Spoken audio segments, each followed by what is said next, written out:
Genjutsu, one of the most debated and controversial abilities within the verse battle community. When it comes to Genjutsu, you're either on the side of it's a GG solo or versus ability, or it's an ability that only works within Naruto. Now, I know what you're thinking. How can it be a verse soloing ability if we aren't even sure if it works outside of Naruto? Well, that's because people have a misunderstanding of what Genjutsu is and its different applications. And to be honest, sometimes they just don't know how it works. So that's what we'll be talking about today. Genjutsu simply means illusionary techniques, the art of the illusion, and not all of them function the same. While it is true that some Genjutsu mess with your target's flow of chakra, we have also seen some Genjutsu work like traditional illusions that make you walk in circles or confuse the numbers on the wall. These Genjutsu have nothing to do with a chakra flow or the internal anatomy of their victim, not to mention the fact that Genjutsu worked on humans before they factually had any chakra, as we know it was Hagoromo who gave it out. Now, I'll be showing some Genjutsu that don't manipulate chakra flow but instead work like illusions that Doctor Strange or like Mysterio would use. The first example we have comes right before Team 7 takes the written exam. The Chunin use a Genjutsu to make the numbers on the floor 301 look like 201. Not only do Sasuke and Sakura pick up on it, but even Naruto does and he's able to see through it. Now why is this important? Because we know that Naruto isn't able to deal with Genjutsu that mess up his chakra flow. It's not until the time skip and Jiraiya teaches him about this method that he's able to learn how to do it.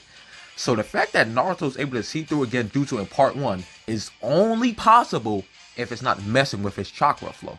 Sasuke calls it a force field illusion. The Chunin set this up way before any of the Genin got there. Now, if Genjutsu only works by manipulating your foe's chakra flow, how did they set up a Genjutsu before anybody got there? That's because it's not manipulating anything. It's just a force field traditional illusion to make you misidentify objects. Next up, we have the slide mind effect technique used by Oboro from the Rain Village. This is the technique that changes the environment to a maze to basically make you walk in a circle until you wear yourself out. Team 7 and Kabuto locate a tower and begin heading over there, but right before that Naruto kills a centipede on a tree. After hours of walking, they know how they haven't gotten any closer, and then they see the same centipede that Naruto killed. This is when they question if they're under a Genjutsu or not. So when Sasuke uses his Sharingan, which as we know can see through illusions and detect Genjutsu, he confirms that they are indeed under a Genjutsu.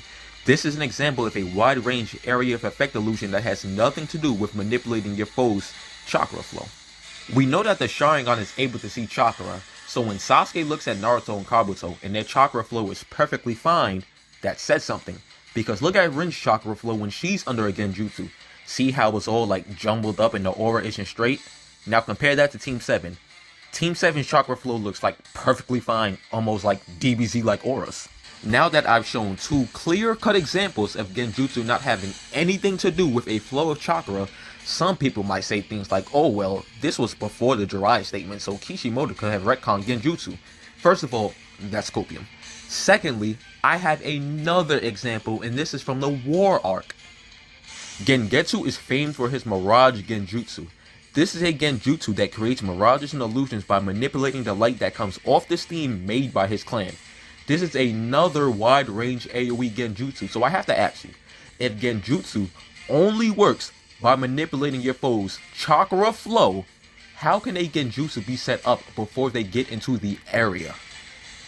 It factually makes no sense, and the only logical explanation is that not all Genjutsu manipulate your foe's chakra flow.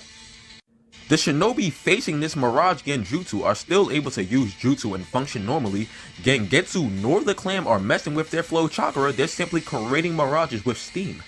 One more piece of supporting evidence, and this should kinda be the nail in the coffin. Kabuto was able to use Feather Illusion Jutsu on a crowd of normal civilians, and Itachi used Genjutsu on a normal woman. Now, before you pause it and go to the comment section, you have to realize, normal humans do not have a flow of chakra. While it is true that all humans post Hagoromo have chakra, Shikamaru says there is a difference between a shinobi and a normal human. A chakra flow is something you have to create. Normal humans don't have enough chakra, nor do they know how to create one. Now think about the famed Jiraiya statement that everybody loves to spam and how he says, Genjutsu takes charge of your opponent's flow of chakra. Well, if normal humans could be placed under Genjutsu despite not having a flow of chakra, what does that mean? Jiraiya was simply teaching him how to deal with Genjutsu that manipulate your chakra flow. He didn't say this is how you deal with every single Genjutsu in existence.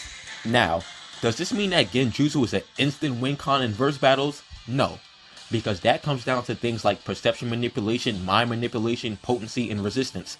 But does this mean that using 2014 arguments like no chakra, no effect, or oh, my verse doesn't have a chakra pathway system as a means to say Genjutsu doesn't work?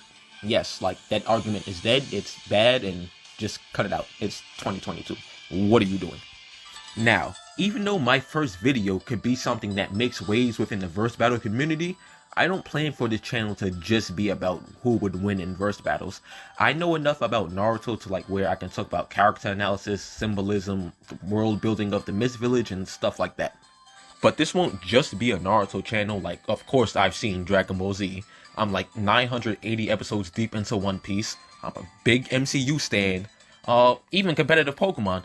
Basically, I'm a versatile individual.